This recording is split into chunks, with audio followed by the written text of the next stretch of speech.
ಒಬ್ಬರಿಂದ ಊರು ಆಳಂತ ಯಾವ್ದಾರನ್ನು ಪ್ರೂಫ್ ಮಾಡಿಬಿಟ್ರೆ ನಾನು ರಾಜೀನಾಮೆ ಕೊಟ್ಬಿಡ್ತೀನಿ ಅಂತ ಹೇಳಿದ್ದೀನಿ. ನಾನು MLCಗೆ ರಾಜೀನಾಮೆ ನನ್ನ ಒಂದು ಜೀವಮಾನದ ಪೊಲಿಟಿಕಲ್ ಇದರಲ್ಲಿ ಸಿಂಗಲ್ ಏನಾರ ಒಂದು ತಪ್ಪು ನಾನು ತೋರಿಸ್ಬಿಟ್ರೆ ನಾನು ನಾಳೆ ಇಲ್ಲ ರಾಜೀನಾಮೆ ನಾನು ರಾಜೀನಾಮೆ ಹೋಯ್ತು ಮುಟ್ಟಿಸ್ಬರ್ತೀನಿ. ಅದಕ್ಕೆ ನಮ್ಮ ಕಡೆಯಿಂದ ಯಾವುದಂಥ ತಪ್ಪಾಗಿಲ್ಲ. ನನ್ನ ತಪ್ಪು ಏನಪ್ಪ ಅಂತ ಹೇಳಿದರೆ ಟಿಕೆಟ್ ಕೇಳಿದ್ದೀನಲ್ಲ ಅದು ದೊಡ್ಡ ತಪ್ಪು ಅಷ್ಟೇ.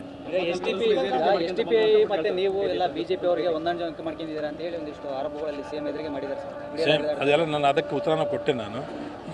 ಅವರು ಇವತ್ತು ತನಕ ನಾವು ಆ ನಮೂನೆ ಯಾವಾಗೂ ನೋಡಿದ್ದಿಲ್ಲ. ನೀವು ಫಸ್ಟ್ ಟೈಮ್ ಟಿಕೆಟ್ ಕೇಳ್ತಾ ಇದ್ದೀವಿ. ಅದಕ್ಕೆ ನಾವು ನಿಮಗೆ ಸಂಪೂರ್ಣ ಬೆಂಬಲ ಅಲಾಂಗ್ ವಿತ್ ಅವರ್ ವರ್ಕರ್ಸ್ ಜೊತೆಗೆ ನಾವು ನಿಮ್ಮ ಜೊತೆಗೆ ಇರ್ತೀವಿ, ನಿಮಗೆ ಗೆಲ್ಲಿಸ್ತೀವಿ ಒಂದು ಸರ್ತಿ ಫಸ್ಟ್ ಟೈಮ್. ಯಾಕಂದರೆ ಕಾಂಗ್ರೆಸ್ನವರು ಫಸ್ಟ್ ಟೈಮ್ ಟಿಕೆಟ್ ಕೊಟ್ಟರೆ ನಾವು ನಿಮ್ಮ ಜೊತೆಗೆ ಇರ್ತೀವಿ ಅಂತ ಅವ್ರು ಹೇಳಿ ನಮ್ಮ ಜೊತೆಗೆ ಬಂದಿರೋದು. BJP ಅವ್ರಿಗೂ ನಮಗೇನು ಸಂಬಂಧ ಪಾಪ. ಅವರಷ್ಟಿಗೆ ಅವರು ಇರ್ತದೆ, ನಮ್ಮಷ್ಟಿಗೆ ನಾವು. ದಾವಣಗೆರೆ ಜಿಲ್ಲೆಯಲ್ಲಿ ಎರಡೇ ಪಾರ್ಟಿ ನಮ್ಮ ಸೌತ್ನಲ್ಲಿ, BJP ಆ್ಯಂಡ್ ಕಾಂಗ್ರೆಸ್. ಅದಕ್ಕೆ ಈಗ ಇವರೆಲ್ಲ ನಿಂತ್ಕೊಂಡು ದುಡ್ಡು ಓಟ್ ತೊಗೊಂಡ್ಬಿಟ್ರೆ ಬೇರೆ ಯಾರು ಎಲ್ಲರಿಗೂ ತೊಂದರೆ ಆಗುತ್ತೆ ಅಂತ ಅವರೇ ಖುದ್ದಾಗಿ ಫೈಸಲ ಮಾಡಿ ಬಂದಿದ್ದಾರೆ ನಮ್ಮಲ್ಲಿ. ಅದಕ್ಕೆ ನಾನು ಅವ್ರ ಕೃತಜ್ಞತೆ ಸಲ್ಲಿಸ್ತೀನಿ. ನಿಮ್ಮ ಮುಖಾಂತರ ನಾನು ಎಲ್ಲ ಪ್ರೆಸ್ಸಿನ ಮತ್ತು ಎಲ್ಲ TV ಮಾಧ್ಯಮ ಎಲ್ಲರಿಗೂ ನಾನು ಕೃತಜ್ಞತೆ ಸಲ್ಲಿಸ್ತೀನಿ.